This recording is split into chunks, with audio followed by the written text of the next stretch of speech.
Thank you very much, While Uganda is a fantastic country for business, it's also fantastic to visit. Actually, in visiting, you can do both business and fun. So we want to play a quick video, quick one, on Uganda as a tourist destination. And after that, we'll get a team from Uganda to talk about some of the opportunities for the private sector. Every waking day is a reminder just how beautiful this, our land, truly is. The kind of beauty that you can only find here. In the lush green all around us and the wondrous sights within. It's what you feel in the gentle caress of tropical wind from the mountaintops. And the glow in your heart from a warm neighborly invite.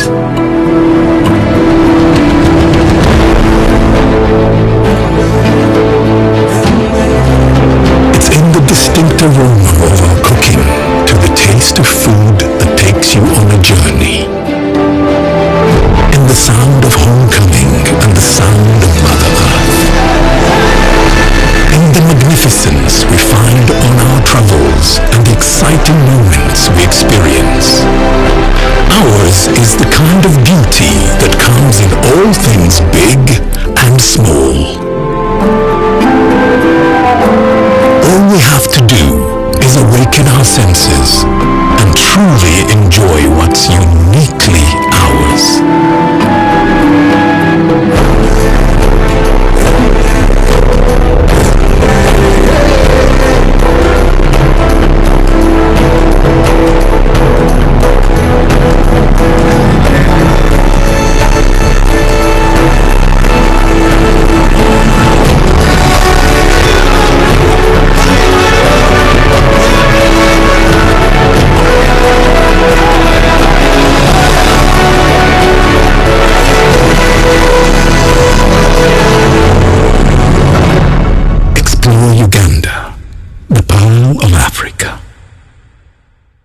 Engage during the course of the day. The whole essence is, yes, Uganda is ready. I speak here as somebody who made a decision to go back to Uganda more than 20 years ago. I run a business which is in 7 countries today, NFT Consult, and I think my CEO is somewhere around the room, Elizabeth. But yes, so from deciding to go to Uganda, we've invested and we're now in 7 countries within the region running a managed services company that at the peak, before the COVID disruption, yes, we were able to actually run a $20 million return in an annual returns of the business. Things changed, we're all recovering, but the possibilities are there. And those of you in doubt on that issue, let me be testament that please make that decision, and it's your impact that's going to make the results you're looking for. They're not there yet, but they're coming, and the possibilities are great. So let me keep it short and ask Moses to continue. Thank you. I'm actually a farmer, a Hass avocado farmer in Uganda.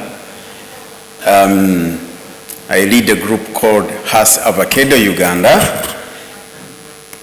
In my previous life, for the last 28 years, I've been a trade specialist working in the region of East Africa in trade and trade facilitation. So my colleagues from Uganda will wonder how I turned into a farmer. It was 28 years of that work. Happy to be in this field. We came with a group from Uganda, a group of exporters, of producers who we think will be engaging with you, with the market.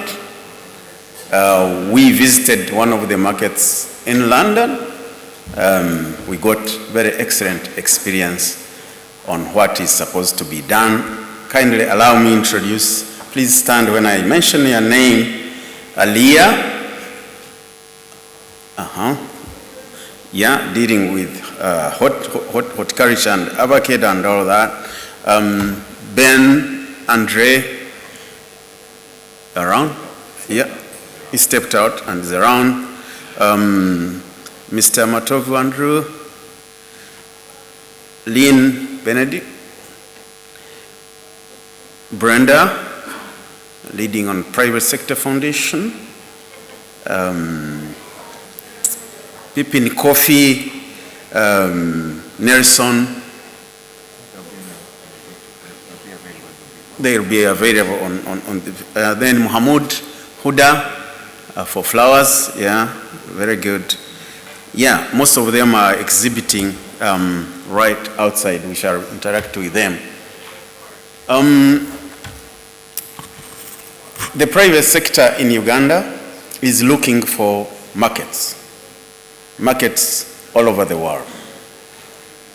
And we know about our comparative advantage, but what we've realized over time is that actually the UK should be our natural market, because we are using laws, regulations. We do speak English. We are using standards from the UK, and we should be well aligned. However, most of the challenges and the feedback the private sector is getting in Uganda is to get into this market, we need to deal with a few challenges. We have a target to contribute to Uganda's revenue in the next 5 years to increase the revenue from exports by another $6 billion US.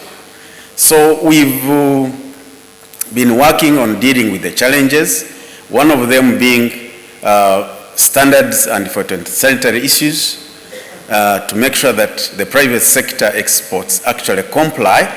And we managed through engagement and advocacy to get through a directive from government at the most senior level now for dealing with these challenges. Number two, we've realized over time that we need to be in this market and understand it better. So we've worked and had a trade representative, Mark Passy, are you around? Mark? The trade representative for the United Kingdom, for Uganda, on behalf of Uganda, who is advising us on what the market needs and for us to fulfill them. So without taking a lot of time, would really want to engage with you deeply, and we decided to come with a few products to hike a lift on this event so that you are able to taste and smell coffee and other products from Uganda. Thank you very much. Of Africa. Uganda Export Promotion Board is the national focal point for promotion of exports, for promotion of trade. Uganda being an agriculture country, that's why we got our strength to do this business. Most of our products are organic. That's why they are sought after, because they are always fresh, they reach the market very fresh, and they enjoy the best out of it. Hot pepper is number one, then chilies follow, then African garden eggs follow, in that order. Our hot pepper, when applied on steak, gives the best aroma, and that's why it is sought after. The world needs more food. The health situation requires that we eat fruits and vegetables domestically. In Uganda, the fruits and vegetables grow naturally, and that's the beauty. So it means you're taking something natural to nourish you. The Ugandan soil and the tropical sun, it really starts from the great produce that comes out of Uganda, whether it's a mango, a pineapple, a banana, a papaya, or a jackfruit, to processing in our ISO Food Safety Management System certified facility to mainly our European customers, to really tap into the vegan and vegetarian trend. The product has tremendous upsides from an environmental and social impact perspective, not only versus the meat it's replacing, but also the soy it's succeeding. We have, as a company, full control over the entire jackfruit value chain. In our ISO Food Safety Management System certified facility. We're happy to be part of this year's Uganda-UK Trade Summit 2022 in London, where you'll find this product, Gorilla Conservation Coffee, is available across the UK. When you purchase Gorilla Conservation Coffee, you're not only saving gorillas one sip at a time, also $1.50 per kilo goes to support the critical work of conservation through public health in Uganda. Uganda is blessed with an abundant amount of fresh water from either the lakes, the rivers, or rainfall. This gives us a comparative and competitive advantage in growing horticultural produce such as flowers that demand 365 days of water.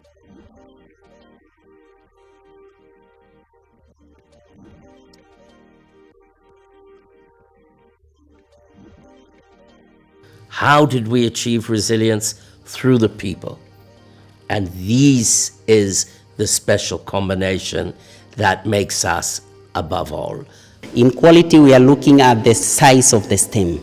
It is very strong. Length, in terms of the thickness, it is very perfect. This product called Chives from Maire, Uganda, it is the best, and you will really appreciate because we are getting positive remarks from the clients. We are part of the agricultural game and building the agricultural business in Uganda and building the people with capacity to run the show. We are dealing with animals that will not have heresy issues. I'm looking for a cow that's going to have a good udder, a functional udder that's going to be able to really give me what I'm looking for. And that is 4,000 to 5,000 liters of milk per lactation per cow per year. They have their own factory here where they can take their milk and their milk can be added value on it. Ugandans are the hardest working people in Africa. All we're asking for you is to come, get on a plane, come with us, come have a look, decide for yourself, and let's walk a road together. Our products are being consumed in other European countries. Our products are being consumed in the United States of America. Our products are being consumed in United Arab Emirates and the Middle East. They are being consumed in China. We are the right place, we are the right country to supply the needs you need in your homes, in your homesteads, in your kitchens, in your places. Uganda Airlines is positioning itself as the leading cargo operator in and out of Entebbe.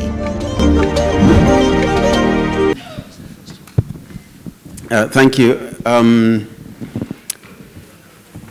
The question is, what does UK have to offer, or the other way around? Oh, okay, let me ask, because I know for sure you and Mr. Hudai this week have visited some markets here. You've met some buyers. That's the background of my question. That's right. That's right. What have you found that UK can offer us as Uganda, and how do we work with the British people to tap into that opportunity? That's right. The UK offers a great opportunity actually to Uganda. And the opportunity is actually for the UK to contribute towards Uganda's effort to reduce poverty through trade.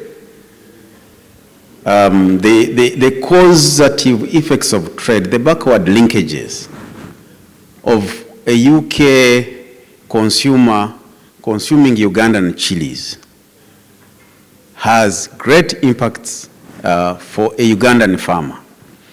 I'll give you an example. I do grow chilies so that when I visit the farm, I reduce my costs for fuel and all that. So I've given seedlings to women farmers around my farm. Actually, free seedlings, because I'm trying to encourage them to participate in agriculture and also teach them good agricultural practices. When one of the off-takers took my first 3 metric tons of seedlings, and I paid these women, rural farmers, the first money, they were at the farm dancing throughout the night because it made a lot of difference for them in terms of getting direct income and actually a fair income. So I'm putting my begging bowl at the front of me for the UK actually to buy from us and contribute to poverty reduction. But to be specific, having visited the market, what is the name of the market? Special Fields. Special Fields, Spitty Fields. We saw so many products, and we engaged one of the key wholesalers who actually stocks Uganda's products. He said, look at this. This is from Uganda, and without being a major marketing person for Uganda, actually, he said Uganda's products are unique. They are sweet because you have sunshine and they grow to full maturity.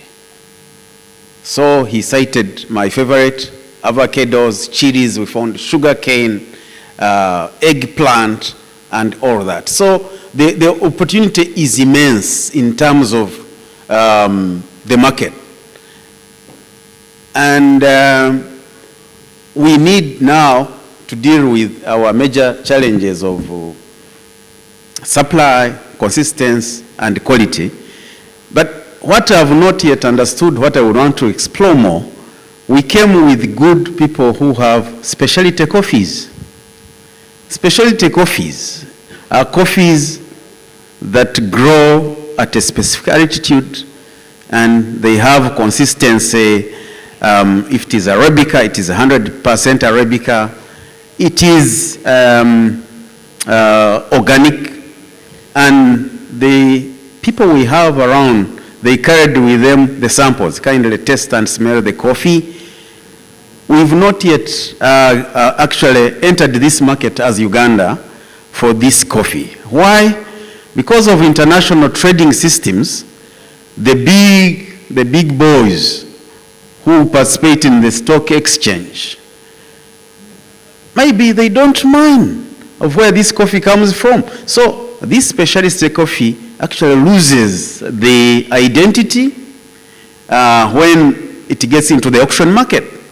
And therefore the British consumer loses out on the uniqueness of Ugandan coffee. So that's something we are working on. Thank you very much. Thank you, Mohammed. Sorry to get you from your seat, but I know you have a very big investor in our agricultural sector. And I think your company has been exporting flowers to the UK. Isn't that enough?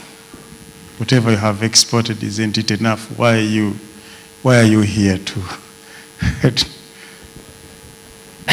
Wow, tough question. If you ask the question, is it enough? I think if you ask anybody around this room, is it enough of what they're doing? They'll probably answer, no, I'm going to carry on. I want to take a leaf off of what the previous speaker had said about the issue of development and the issue of profit. I think this combination as a whole works really well. The companies of the Aga Khan network are making a profit and they're contributing to the national development of the country. So is it enough? No, not yet. We have a lot to build in terms of the country. We have a lot to build in terms of the people, the capacity. It's a long way to go. In addition to in addition to the areas you have touched in your video, because Moses talks about a target of 6 billion, but do we segment that 6 billion? Where do we see, which particular areas are we seeing to push to the UK market for exports? Do you want to answer that? So we have really sat down and said, okay, how can we enter the UK market and with what products? So we identified several areas that are part of the 6 billion. So fish from our lake, we have coffee, we have horticultural products, we do grains and cereals is part of our list, and pulses. Beef and dairy, again, part of the list. There are a few areas in the industrial development side, which is predominantly in the steel area. That would be something for a possible future in terms of exports. So those are just to mention a few of the targeted areas that we are looking in order to increase the exports by 6 billion. Thank you. I will end with Badru here. What are your final comments? Because time is not on our side. What are your final comments? Okay. Thank you. As I started earlier, trade is actually a conversation. It's a two-way conversation. We want to buy, but also we want to sell. So I think when you look at some of the lists across, you can actually see the dynamics of what Uganda offers. One salient issue that I don't see there is education. We have over 8 million students, kids in school. The opportunity for schools is amazing, and you cannot go wrong with the school. So there's an amazing space for, I want to invite and excite people to actually look into. Then you look at ICT, we have 35 million people ready to use an ICT device, whether a mic, whether a phone, or getting online. So there's a whole space there that sometimes is not seen as an amazing area, but it is. And I also want to talk about Uganda as a regional hub. Uganda as a regional hub is we sit in the middle of an interesting, first and foremost, one of the biggest trade blocks, thanks to the addition of the DRC. We also right now have countries like Somalia asking to join the trade bloc. So Uganda has this regional goodwill that allows anybody to pivot into the region from Uganda. And that's an area that really, if you're looking at Uganda, let's think about that area. Then we talk about oil and gas. We all know the oil and gas story, and I will not dig deeper into that. But then you come back and look at the population space. We talked about housing, and the people that you can talk about with housing. There's amazing opportunities there, especially with new methods of building that we've not used. We're still using the very traditional, expensive methods of building. What can we do? What relationships can we actually build out of these conversations that we're having today? Finance, we have 28 banks. There's this dialogue, I call a conversation, is really continuous, and over the last few years, we've seen our partners in government understand what it means when we say it's a conversation. Banking is an amazing space that is really very nascent. There's 44 million people, and as we speak today, I think less than 5 million of them are banked. An amazing opportunity for us to see how we can innovate that space. So when you're thinking of areas to come in, because those areas are important for you to actually build a strong export area. So let's not just look at what you can buy from us. What can you come and create a relationship? It must be a two-way. Mr. Huda and my colleagues, when we went into Spirit Hills, we noticed packaging. We're still a little bit behind on packaging.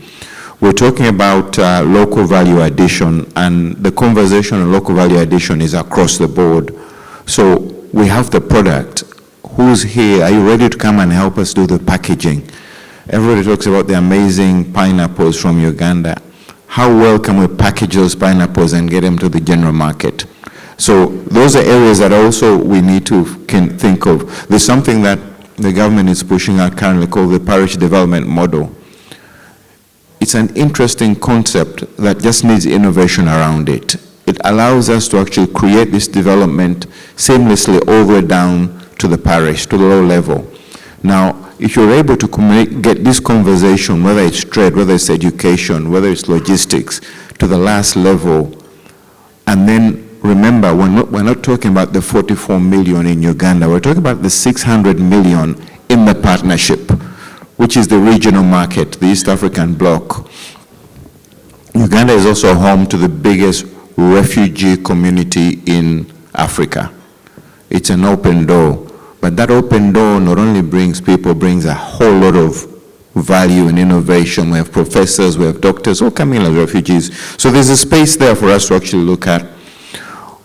We have an amazing project that, with a bit of foresight, the university and government partnered a few years ago to make electric buses, Kira Motors. As of this month, I think the first 2 buses are actually now taking passengers. But the electrification is another interesting conversation that we should be having. As PSFU, we're here with my colleague Apollo. We're here to represent everybody else who's not here. So start a conversation with us in that space, especially when we look at the transport. Electrification has matured, but it's also a lot easier to do that in Africa today because we're not looking for self-driving cars. We're looking for a car with a battery and a motor that will move and can be charged. That's a space ready with the region. We generate our own electricity. And I'd like to talk to those concerned people who've been trying to push away our oil and gas investment. Come and invest in electrics then. Don't move the investment away. Switch your investment, put it in electric. Let's electrify the community. I'll give you a simple example. You all heard about what we call the border, which is a two-wheeler transport. Just on the transport fee of moving people from A to B, it contributes 6 to 7% of the GDP. This is just somebody jumping on a border from A to B across the country. We're looking at how to electrify that. What's the impact in terms of economy, in terms of health? I mean, all those motorcycles are creating a whole lot of pollution. So the conversation on investment in Uganda is big, and we want to see how we start that conversation and continue it and create something out of it. So really, we're here today. We're glad that we're able to sit here in a somber mood and figure out how we create this relationship. But I'm here to assure you that the doors are open, your investments are safe, and I can assure you that every dollar that comes into Uganda will multiply way more than it sits in England. On that note, thank you so much. Thank you, Badru. Thank you, Moses. Thank you, Mohammed.